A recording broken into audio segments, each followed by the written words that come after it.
नमस्कार, आप देख रहे हैं देश की बात। और पहले खबर है दिल्ली सरकार से जुड़ी हुई।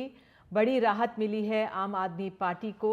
उप मुख्यमंत्री मनीष सिसोदिया को सीबीआई और ईडी दोनों मामलों में सुप्रीम कोर्ट ने जमानत दे दी है।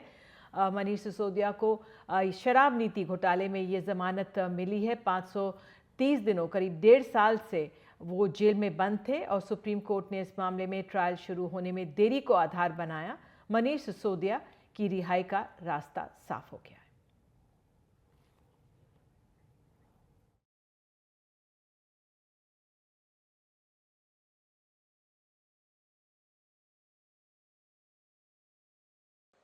एक झूठे केस में फंसाकर जेल में रखा गया।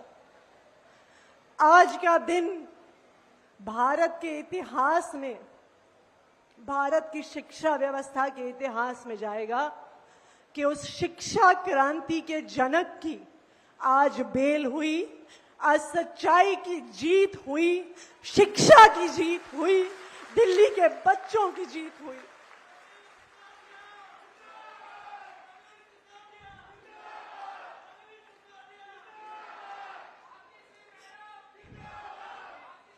मनीष सिसोदिया जी, और जिस दिन मनीष सिसोदिया जी की बेल हुई, आज उन्हीं के द्वारा एक स्कूल जिसका उनके द्वारा शिलान्यास हुआ था, आज उसका उद्घाटन हो रहा है। तो एक जोरदार जयकारा मनीष सिसोदिया जी के लिए लगाएंगे। मनीष सिसोदिया, मनीष सिसोदिया, मनीष सिसोदिया। देखिए, मनीष जी को जेल में क्यों डाला? मनीष जी को जेल में इसलिए डाला क्योंकि वो दिल्ली के गरीब बच्चों को अच्छी शिक्षा दे रहे थे। मनीष सिसोदिया जी को जेल में इसलिए डाला कि वो एक ऐसे शिक्षा मंत्री, एक ऐसे उप मुख्यमंत्री थे जिन्होंने दिल्ली का 25% बजट दिल्ली के बच्चों के नाम किया। मनीष सिसोदिया को जेल में क्यों डाला? क्योंकि वो एक ऐसे शिक्षा मंत्री थे जिन्होंने दिल्ली के गरीब बच्चों का भविष्य बदल डाला। मुकदमा ही शुरू नहीं हुआ, कोई गुनाह साबित नहीं हुआ, बिना साबित हुए आपने 17 महीने उनको जेल में रख दिया। अब मैं ये जानना चाहता हूँ, अब वो अगर बेगुनाह साबित होंगे तो ये 17 महीने उनको कौन वापस करेगा? क्या ट्रायल कोर्ट वापस कर सकता है? क्या केंद्र सरकार मनीष सिसोदिया के 17 महीने उनके परिवार को वापस कर सकती है? नहीं कर सकती है। इसी बात को सुप्रीम कोर्ट ने अंकित किया और कहा कि ट्रायल कोर्ट्स और हाई कोर्ट बेल देने में जो हिचक रहे हैं ये गलत है। इसकी वजह से सुप्रीम कोर्ट के अंदर बेल से संबंधित मामले बढ़ते जा रहे हैं, सुप्रीम कोर्ट के ऊपर लोड बढ़ रहा है। तो कई बातें उन्होंने कही और सबसे बड़ी और खुशी की बात यह है सुप्रीम कोर्ट ने कोई कंडीशन मनीष सिसोदिया जी के ऊपर नहीं लगाई, यानी कि वे अपना ऑफिस भी आके जो है दोबारा से ले सकते हैं, अपना काम कर सकते हैं, अपनी कॉन्स्टिट्यूंसी में जा सकते हैं। उनको मंडे और थर्सडे थाने में जाके अपनी बस एक हाजिरी लगानी है कि भाई मैं यहाँ दिल्ली में उपलब्ध हूँ। उधर बीजेपी के सांसद बांसुरी स्वराज ने प्रेस कॉन्फ्रेंस कर मनीष सिसोदिया की जमानत पर बयान दिया है। आज honourable supreme court of India के समक्ष उनके वकीलों ने मेरिट्स पे कोई दलील नहीं दी। उनकी प्ली केवल और केवल डिले पर आधारित थी। यानी माननीय मनीष सिसोदिया जी जेल में 17 से 18 महीने उनकी इनकासरेशन हो चुकी थी, उनकी कैद हो चुकी थी और इसके आधार पर डिले इन ट्रायल, क्योंकि 400 से ज्यादा विटनेसेस हैं, इसके आधार पर उनको आज बेल मिली है। लेकिन इस बेल का अर्थ क्या है? मैं जानती हूं कि आज आम आदमी पार्टी के ऑफिस में हर्षोल्लास का माहौल है, स्वाभाविक सी बात है। लेकिन आपके माध्यम से जो वो बार बार जनता को भ्रमित करने का प्रयास कर रहे हैं, उस भ्रम को जरा मैं दूर कर दूं। इसका अर्थ ये नहीं है कि सिसोदिया जी अपराध मुक्त हैं। वो अभी भी अभियुक्त हैं और उनकी जवाबदेही कोर्ट ऑफ लॉ में बनेगी दिल्ली की जनता के साथ विश्वासघात करने की। माननीय मनीष सिसोदिया जी ऐसे दिल्ली के शिक्षा मंत्री हैं जो दिल्ली की बच्चों को, दिल्ली की जेनरेशन को पाठशाला से मधुशाला तक ले जाने का पाप कर चुके हैं। बहरहाल कहा यह जा रहा है कि मनीष सिसोदिया शाम को किसी भी वक्त रिहा हो सकते हैं। कोशिश करेंगे अपने सहयोगी शरद शर्मा के पास जाने की, लेकिन बड़ी राहत की सांस ली होगी आज आम आदमी पार्टी ने। मुख्यमंत्री जेल में हैं, सत्येंद्र जैन जेल में हैं, और ऐसे में अगर उप मुख्यमंत्री मनीष सिसोदिया बाहर निकल कर आते हैं तो वाकई में राहत की बात है आम आदमी पार्टी और दिल्ली सरकार के लिए। करीब 1.5 साल 530 दिन 17 महीने कह लें मनीष सिसोदिया जेल में बंद थे, और अब वो बाहर निकलने वाले हैं। सुप्रीम कोर्ट ने जो आबकारी नीति का मामला था, ये शराब नीति वाला मामला था, इसमें सीबीआई और ईडी दोनों के जो केसेस हैं, इन दोनों पर ज़मानत दे दी है। जिस तरह से बीजेपी भी नहीं बताया, और कोर्ट में जिस तरह से बात सामने आई, सुप्रीम कोर्ट ने जो देरी हुई उसको लेकर ट्रायल में देरी को आधार बनाया है। और ये महत्वपूर्ण है कि अगर देरी हो रही है तो क्या पुख्ता सबूत नहीं है, तमाम ऐसे सवाल खड़े कर रही है आम आदमी पार्टी। तो कोशिश करेंगे अपने सहयोगी शरद शर्मा के पास चलने की। बताया जा रहा है शाम में किसी भी वक्त मनीष सिसोदिया की रिहाई हो सकती है। जो औपचारिकताएं हैं उनको देखना होगा। हमें बताया जा रहा है शरद शर्मा हमारे साथ जुड़ गए हैं। जी शरद, तो रिहाई कब होगी, क्या अब कुछ साफ हो पाया है, कब तक? देखिए, अदालत से तो रिलीज ऑर्डर जारी हो गए थे, लेकिन यहाँ पर अभी जिसे बोलते हैं परवाना, जो रिलीज ऑर्डर है वो तिहाड़ जेल अभी नहीं पहुँचा है। बताया जा रहा है कि जब तिहाड़ जेल ये पहुँचेगा, ये परवाना या रिलीज ऑर्डर, तो उसके बाद आगे की कार्रवाई शुरू की जाएगी। तो लगभग मान के चल रहे हैं कि 7 बजे के आसपास, 7 साढ़े 7 के आसपास मनीष सिसोदिया यहाँ से रिहा हो सकते हैं। थोड़ी कागजी कार्रवाई में समय लगता है। अगर अंतरिम जमानत होती है तो वो कार्रवाई जो है जल्दी हो जाती है, लेकिन नियमित जमानत जो होती है उसमें क्योंकि कार्रवाई पूरी करनी होती है और आपको जो आरोपी है वो अब आसानी से दोबारा यहाँ आएगा नहीं, इसलिए पूरी ही कार्रवाई करके भेजना पड़ता है, ऐसा बताया जाता है। तो समय लगेगा ये कार्रवाई में। 7 साढ़े 7 के आसपास माना जा रहा है कि मनीष सिसोदिया बाहर आ जाएंगे। अभी बरसात का भी समय यहाँ पर हो रहा है, तो कार्यकर्ता भी अभी तितर बितर हुए हैं, इधर उधर छिपकर जो हैं भीगने से बच रहे हैं।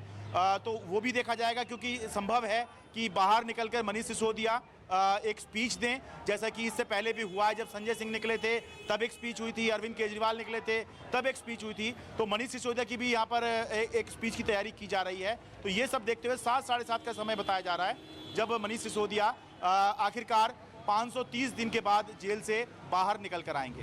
बिल्कुल शरद, आपके पास फिर आएंगे जब रिहाई का समय होगा। तो बता रहे हैं शरद किस तरह से शाम के 7 बज सकते हैं। औपचारिकताएं हैं, जो कागजी औपचारिकताएं हैं वो पूरी हो रही हैं। आइए देश की बात में आगे बढ़ते हैं। संसद का सत्र स्थगित होने के बाद प्रधानमंत्री मोदी और राहुल गांधी ने अनौपचारिक चाय में एक दूसरे का अभिवादन किया है। वो तस्वीरें हम आपको दिखाएंगे, और गर्मजोशी से नमस्कार की गई। राहुल गांधी ने रक्षा मंत्री, हम देख सकते हैं उनके सामने ही बैठे हैं, उनसे यूक्रेन की स्थिति के बारे में भी पूछा है, जिस पर रक्षा मंत्री ने कहा है कि भारत इस पर कड़ी नज़र रख रहा है। तो ये संसद का सत्र ये स्थगित होने के बाद ये अनौपचारिक तौर पर ये तमाम नेतागण मिले हैं और यहीं पर एक दूसरे का अभिनंदन किया गया।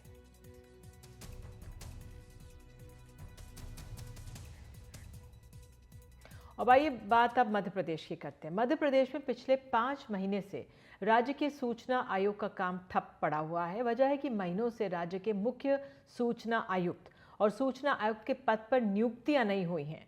ऐसे में प्रदेश के लोगों की सूचना का अधिकार कहीं खोसा गया है।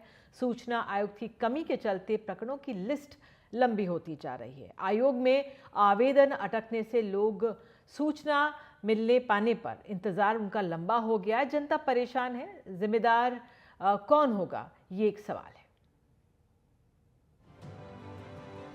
नूरगुल खान के परिवार के एक सदस्य का नामांतरण नहीं हुआ। वजह जानने के लिए पहले सूचना आयोग गए, पहले नगर निगम में भटके, अब सूचना आयोग में भटक रहे हैं। कंटिन्यू मेरी 3-4 अपीलें और करनी थी मेरे को, लेकिन जब मुझे ऐसा लगा कि मैं कोई है ही नहीं तो फिर अब मेरा दिल भी नहीं चाह रहा उस अपीलों को दोबारा लगाने के लिए। पिछले 4 महीने से राज्य सूचना आयोग ऑफिस के अंदर कोई सूचना आयुक्त नहीं मिलता मैम। इसको लेके बड़ी परेशानी हो रही है और बहुत से लोग, जो कि मैं काम करता हूँ तो बहुत से लोग चक्कर लगा के परेशान होकर वापस चले जाते हैं मैम। ये सूचना भवन है और सूचना भवन में ये कोर्ट रूम है जहाँ पर जो प्रकरण होते हैं, जो अपील लोग लगाते हैं, उनकी सुनवाई होती है। लेकिन ये कोर्ट रूम फिलहाल अभी खाली पड़े हुए हैं। वजह यह है कि राज्य में सूचना आयुक्त ही नहीं है। पिछले 5 महीनों से सूचना आयुक्त नहीं होने के कारण करीबन 14,000 से भी ज़्यादा मामले अभी लंबित हैं। माना जाता है कि 6 महीने कम से कम एक सूचना की सुनवाई में लग जाते हैं। ऐसे में जो 14,000 मामले पिछले दिनों में आए हैं, उनकी सुनवाई में अब सालों का वक्त लग जाएगा। पिछले 4 महीने से कहीं आचार संहिता तो कुछ अन्य अड़चनों के कारण यहाँ पर नियुक्तियाँ नहीं हो पा रही है, जिससे कि लोग जब अपने प्रकरण यहाँ पर लेकर पहुँचते हैं तो उनकी सुनवाई नहीं हो पाती है। और कोर्ट रूम तो खाली पड़े ही हैं, लेकिन लोगों को भी यहाँ पर अपने न्याय का इंतजार है। मध्य प्रदेश में पिछले 5 महीनों से लोगों की सूचना का अधिकार कहीं खो सा गया है। मध्य प्रदेश राज्य सूचना आयोग का गठन 2005 में हुआ। 10 साल में पहली बार ऐसी स्थिति बनी है जब आयोग में सुनवाई के लिए एक भी आयुक्त नहीं है। मुख्य सूचना आयुक्त A.K. शुक्ला और सूचना आयुक्त राहुल सिंह का कार्यकाल 30 मार्च को समाप्त हो गया। तब से लेकर अब तक करीबन 14,000 से भी ज्यादा मामले लंबित हो गए हैं और लोगों को बस नियुक्तियों का इंतजार है। सूचना का अधिकार एक आम नागरिक को भागीदारी करता था सरकार में कि सरकार क्या कर रही है, सरकार अच्छा कर रही है वो पता चलता है, गलत कर रही है वो पता चलता है। लेकिन इस अधिकार का बिल्कुल कुंद होना, हनन होना, सूचना आयोग का ठप होना ये बताता है कि सरकार नहीं चाहती कि जनता सूचित बने, जनता को जानकारी मिले। तो सूचना आयोग के पद सारे खाली रहना लोकतंत्र के ऊपर धब्बा है, क्योंकि जो नागरिक जानकारी रखता है वही सरकार से प्रश्न कर सकता है। हर दिन 50 से 60 नई अपील लेकर शिकायतकर्ता सूचना आयोग पहुंच रहे हैं। मार्च में लंबित प्रकरणों की संख्या करीबन 5,000 थी, जो कि अब बढ़कर 14,000 हो गई है।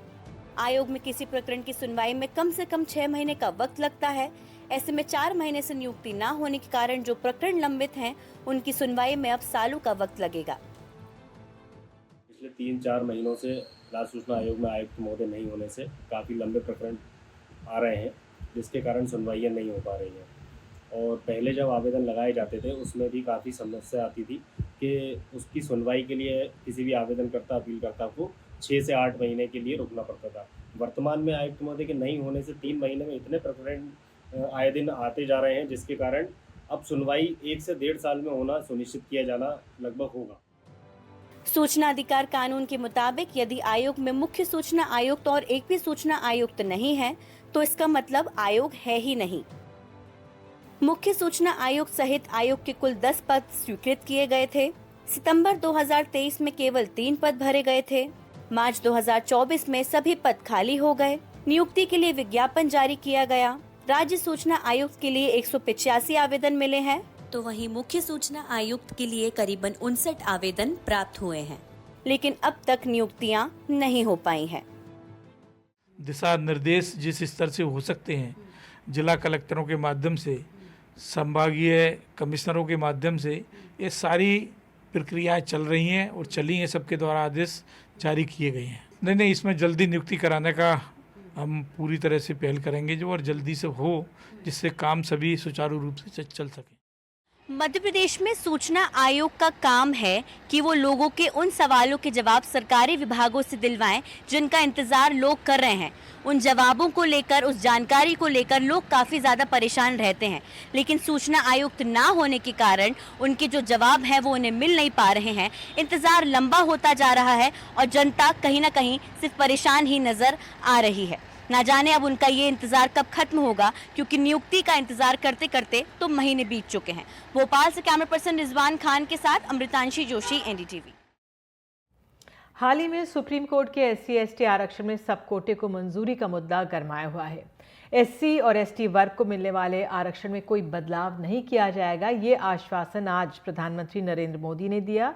प्रधानमंत्री ने आश्वासन बीजेपी के ST और SC वर्ग से आने वाले सांसदों को दिया है। SC और ST वर्ग से आने वाले बीजेपी सांसदों ने प्रधानमंत्री नरेंद्र मोदी से मुलाकात की और एक ज्ञापन भी दिया। जिसमें कहा गया कि एससी और एसटी आरक्षण को लेकर सुप्रीम कोर्ट के आदेश को लागू न किया जाए। पूर्व एक कुछ जजों की व्यक्तिगत राय किसी केस के रूप में आई थी कि रिजर्वेशन में रिजर्वेशन एससी को दिया जाए और जो क्रीमी लेयर है उसको उससे अलग किया जाए। ऐसी कुछ भ्रांतियां लोगों में उस राय को लेके थी। बहुत सारे सामाजिक लोग हम लोगों से भी संपर्क करके उसकी जानकारी लेना चाह रहे थे। हमने माननीय प्रधानमंत्री जी से समय मांगा। सभी माननीय लोकसभा और राज्यसभा के सांसदों ने मुलाकात की माननीय प्रधानमंत्री जी से और प्रधानमंत्री जी को ये विषय संज्ञान में लेके आए तो प्रधानमंत्री जी ने पूर्णतः आश्वासन के साथ में कि वो उनकी व्यक्तिगत राय है। सरकार का जो रिजर्वेशन की प्रक्रिया है वो एज इट एज रहने वाली है, उसमें कोई बदलाव सरकार के उसमें नहीं होगा और हम बहुत खुश हैं। माननीय प्रधानमंत्री जी ने बड़े गंभीरता से हमारी बात को सुन के और हमें एक ऐसा आश्वासन दिया जो समाज के हर व्यक्ति को कन्फ्यूजन था उसको दूर करेगा। जो विरोधी विपक्षी दल इस को लेकर लोगों में भ्रांतियां फैलाने का काम कर रहे थे। बैठक के बाद प्रधानमंत्री ने एक्स पर एक पोस्ट किया जिसमें उन्होंने इन सांसदों से हुई मुलाकात के बारे में लिखा कि एससी और एसटी वर्ग से आने वाले सांसदों से आज मुलाकात हुई। इस वर्ग के कल्याण और सशक्तिकरण को लेकर प्रतिबद्धता और दृढ़ता को दोहराया। प्रधानमंत्री से मिलने के बाद बीजेपी सांसदों ने कहा कि प्रधानमंत्री ने उन्हें आश्वासन दिया है कि एससी एसटी आरक्षण की पुरानी व्यवस्था ही लागू रहेगी। आरक्षण के भीतर आरक्षण की व्यवस्था लागू नहीं की जाएगी, न ही क्रीमी लेयर लागू करने की कोई योजना है। कोटा विद इन कोटा या क्रीमी लेयर की जो बात हम करते हैं तो क्रीमी लेयर की बात हमारी भारतीय जनता पार्टी नहीं मानती है और हमारे प्रधानमंत्री जी ने हम सभी को आश्वस्त किया है कि क्रीमी लेयर की कोई बात नहीं होगी और ये जो बात सुप्रीम कोर्ट में कही गई है वो मात्र ऑब्जर्वेशन है, प्रसंगवश कही गई बात है जिसको लीगल टर्म में ऑबिटर डिक्टा कहते हैं। तो ये ऐसी बात नहीं है कि ये निर्णय है, ये ऑब्जर्वेशन है जो प्रसंगवत कहा गया है और हमारी पार्टी ने हम सभी को आश्वस्त किया है, आदरणीय प्रधानमंत्री जी ने आश्वस्त किया है कि क्रीमी लेयर वाली बात लागू नहीं होगी और इसके लिए हम सभी सांसद उनका बहुत बहुत धन्यवाद करते हैं। उधर इस मुद्दे पर कांग्रेस ने प्रधानमंत्री से सर्वदलीय बैठक बुलाने की मांग की है ताकि विस्तार से चर्चा हो सके। There are various communities. SC/ST में कई सारी कम्युनिटी हैं, इसलिए अलग अलग राय है। सुप्रीम कोर्ट के निर्णय पर विस्तार से चर्चा हो रही है। सरकार सर्वदलीय बैठक बुलाकर इस मुद्दे पर चर्चा करे और किसी फैसले तक पहुंचे। प्रधानमंत्री ने बीजेपी सांसदों से चर्चा की है जो SC/ST हैं। Detailed discussion about the Supreme Court judgment. इसी महीने 2 अगस्त को सुप्रीम कोर्ट की 7 सदस्यीय संविधान पीठ ने एक ऐतिहासिक फैसला सुनाते हुए कहा था कि अगर सरकारें चाहें तो एससी और एसटी वर्ग को मिलने वाले आरक्षण की सीमा के भीतर उन जातियों के लिए अलग से आरक्षण की व्यवस्था कर सकती हैं जिन्हें अभी तक इसका लाभ नहीं मिल सका है। पीठ में शामिल एक जज जस्टिस RS गवई ने क्रीमी लेयर लागू करने का विचार करने को भी कहा था। नई दिल्ली से प्रशांत, NDTV इंडिया। बात अब उत्तर प्रदेश की। उत्तर प्रदेश के बरेली में कई महिलाओं की हत्या करने वाला सीरियल किलर गिरफ्तार हो गया है। उसकी पहचान कुलदीप के तौर पर हुई है। बरेली के SSP अनुराग आर्य ने प्रेस कॉन्फ्रेंस करके बताया कि आरोपी महिलाओं से बातचीत करता था, फिर उनसे संबंध बनाने के लिए कहता था और मना करने पर उनकी ही साड़ी से गला दबाकर हत्या कर देता था। आरोपी ने 6 घटनाओं को कबूला है। पुलिस ने बताया कि महिलाओं की हत्या के खुलासे के लिए एक वॉर रूम तैयार किया गया। इस ऑपरेशन को तलाश नाम दिया गया। 22 टीमों का गठन किया गया। 25 किलोमीटर एरिया को बनाकर 1500 CCTV कैमरे के फुटेज खंगाले गए। 600 नए CCTV कैमरे लगाए गए। 1.5 लाख मोबाइल नंबर्स का डेटा लेकर सर्विलांस की मदद ली गई।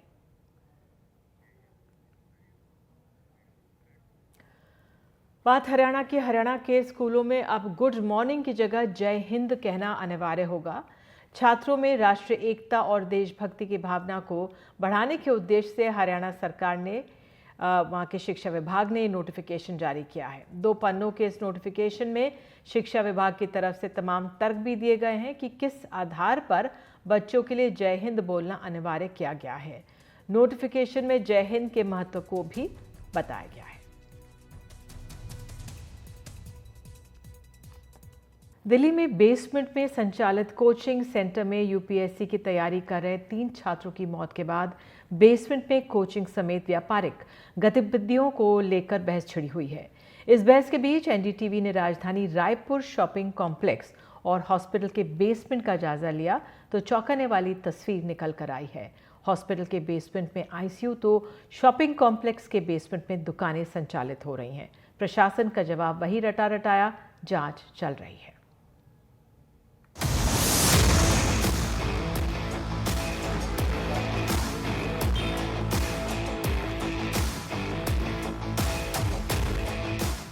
ये बेसमेंट में बस गए हैं अस्पताल, होटल, कोचिंग, जाने क्या क्या। रायपुर में 400 से ज्यादा छोटे बड़े अस्पताल हैं। बेसमेंट में जहां कायदे से पार्किंग होनी थी, वहां आईसीयू, वार्ड से लेकर डॉक्टरों के कमरे तक हैं। 400 अस्पतालों की तस्वीर दिखाना मुमकिन नहीं है, लेकिन कैमरे में जो कैद हुए उसमें श्री गणेश विनायक आई हॉस्पिटल, अस्पताल के बेसमेंट में emergency, counselling, MRD, TPA, ओआरबी scan जैसी कई चीजें हैं। दिल्ली के तरह से जैसे घटना यहाँ भी नहीं होना चाहिए, यहाँ भी सब चीज़ को सही से रखना चाहिए। हमेशा वो नीचे वाला जो पानी जाता है, दुर्घटना होता है तो घटना होता है। देवेंद्र नगर के मोर अस्पताल के बेसमेंट में ICU, dialysis, burn ward, x-ray तक है। भगवान न करे कोई हादसा हो जाए तो मरीजों को निकालना तक मुश्किल। दिल्ली की घटना जो हुई उसके बाद से इस बात की बहस छिड़ी हुई है कि बेसमेंट में कोई भी व्यापारिक या स्वास्थ्यगत सेवाएं क्या वहां पे संचालित की जा सकती हैं, क्योंकि अगर किसी भी तरीके की कोई भी अप्रिय घटना होती है तो ऐसे में वहां से कैसे बचा जाएगा। अब अस्पताल अगर बेसमेंट में चल रहे हैं और फर्स्ट बेसमेंट, सेकंड बेसमेंट में आईसीयू बनाए जाते हैं, तो जहां पे गंभीर मरीज पहुंचते हैं, अगर कुछ ऐसी अनहोनी होती है तो उस अनहोनी से कैसे निपटा जाएगा। तो एक बड़ा उदाहरण यहाँ पे इस हॉस्पिटल में बेसमेंट में आईसीयू तैयार किए गए। खुद इस पेशे से जुड़े लोग मानते हैं ये खतरनाक है। रायपुर भी महानगर बनने की ओर अग्रसर है, तो जितने भी कॉम्प्लेक्सेस बने हैं या अस्पताल हैं या बड़ी बिल्डिंगें हैं जो नियम के विपरीत संचालन हो रहे हैं, न केवल अस्पतालों में बल्कि दूसरे कॉम्प्लेक्सेस में भी हो रहे हैं। अकेले अस्पताल ही नहीं, लाल गंगा शॉपिंग मॉल के बेसमेंट में दुकानें संचालित हो रही हैं। आश्चर्य इस बात का कि दुकानदारों के मुताबिक ये सब कानूनी दायरे में है। बिल्डर ने हमको बेची थी और ये लीगल है पूरी, और ये क्यों लोअर ग्राउंड है, इसके नीचे बेसमेंट अलग है। अच्छा, बेसमेंट और ये हाँ, ये बेसमेंट है इसके नीचे, और जस्ट ये क्यों चारों साइड से खुला हुआ है, तो ऐसी कोई बात नहीं है यहाँ पर। नहीं, बिल्कुल डर नहीं है, तो पानी बाहर निकल जाता है ना। वो तो इलीगल था दिल्ली वाला, ये तो लीगल है ना। फिर भी अगर आप देखोगे तो दुकानें हैं, अगर इलीगल रहता तो सरकार एक्शन तो लेती ना कहीं यहाँ पे। प्रशासन खुद मानता है कि बेसमेंट का इस्तेमाल पार्किंग या स्टोरेज के लिए होना चाहिए, लेकिन हद ये है कि जो तस्वीरें एनडीटीवी के कैमरे ने चंद घंटों में दिखा दी, उसके बारे में नगर निगम को मालूम तक नहीं। ऐसी उनकी दलील है। यूजुअली हमारे जो बेसमेंट काम है मोस्टली स्टोरेज या पार्किंग के लिए हम लोग दिया जाता है। स्टोरेज में भी नॉन फ्लेमेबल वाला सब्सटेंस होना चाहिए, उसके साथ साथ वहाँ पे एडिक्वेट वाटर का सेफ्टी होना चाहिए, फायर सेफ्टी होना चाहिए, इस टाइप का। कमर्शियल एक्टिविटी के लिए हम लोग बहुत उसको अलाउ यूजुअली नहीं करते हैं, एक्सेप्ट कुछ जगह जहाँ एक्सेप्शनल केसेस वगैरह हैं वहाँ पे हम लोग अलाउ करते हैं। ऐसे कुछ जगह पे हमें मिला है कि इस पे हमारे यहाँ पे टीम गई थी। दिल्ली ऐसी स्थिति नहीं है कि यहाँ पे कोई कोचिंग सेंटर वगैरह चल रहा है, बट हाँ कुछ जगह पे हम लोगों ने देखा कि बेसमेंट्स में, यूजुअली बेसमेंट्स में उनमें कुछ लोग रहते हैं। आई थिंक आईसीयू का भी ऐसे हमें नहीं ये हुआ है, बट कुछ लोग रहते हैं, स्पेशल स्टाफ्स वगैरह रहते हैं। तो हम यहाँ जहाँ पे थोड़ा बहुत एनोमलीज पाई गई, 10 ऐसी जगह हम लोगों ने उनको नोटिस वगैरह जारी किया है। अब प्रशासन को मालूम नहीं या वो मालूम करना नहीं चाहते, ये तो वो ही जाने, लेकिन ये तस्वीरें ही सच्चाई बताने के लिए काफ़ी हैं। शॉपिंग कॉम्प्लेक्स, भवन और अस्पतालों के बेसमेंट का नियम विरुद्ध उपयोग किया जा रहा है। दिल्ली की घटना को देखते हुए जिला प्रशासन को सख्त होना होगा ताकि राजधानी रायपुर में दुर्घटनाओं से बचा जा सके। कैमरा पर्सन प्रवीण साहू के साथ जुल्फिकार अली, एनडीटीवी। कोरोना काल के बाद लोग अपनी सेहत को लेकर सतर्क हो गए हैं। इलाज की पहली सीढ़ी जांच ही है, पर कुछ बीमारियों की टेस्टिंग इतनी महंगी है कि कमज़ोर वर्ग के लोग इसे कराने से बचते हैं और बीमारी को बढ़ाते हैं। अब 15 साल के एक छात्र ने एक जादुई बेल्ट ब्रीथ फ्री का आविष्कार किया है। मुंबई से पूजा भारद्वाज की रिपोर्ट। 15 साल के जयवीर कोचर की खोज ने स्वास्थ्य विभाग को चकित कर दिया है। इसी नाजुक उम्र में जयवीर ने ब्रीथ फ्री नाम की एक ऐसी बेल्ट का आविष्कार किया है जो सांस फेफड़े से जुड़ी कई बीमारियों को पकड़ लेती है। इतना ही नहीं, पीठ, रीढ़ की हड्डी, पसलियों, गर्दन को प्रभावित करने वाले एंकिलोजिंग स्पॉन्डिलाइटिस नाम की बीमारी को भी भांपती है। जयवीर अपने परिवार के सदस्यों को बचपन से ही इन बीमारियों से जूझते देख रहे हैं। इसलिए 4 साल पहले कोविड के दौरान उन्होंने अपनी इस खोज पर काम शुरू किया। 4 साल पहले जब मैंने इस प्रोजेक्ट को स्टार्ट किया था, तब मैंने ऐसे स्टार्ट किया था कि लॉकडाउन चल रहा था और उसमें बहुत से लोग को स्ट्रेस और एंजाइटी था। तो तब मैंने सोचा कि जो जितनी गहरी सांस लोग लेते हैं उससे पता चल सकता है कि उनके पास कितना स्ट्रेस या एंजाइटी है। तो उसकी वजह से मैंने तब एक ऐसा ही प्रोटोटाइप बनाया था, लेकिन जिसमें कम सेंसर थे और वो ज़्यादा बेसिक था और वो डायग्नोज करता था कि किसी के पास कितना स्ट्रेस या एंजाइटी है।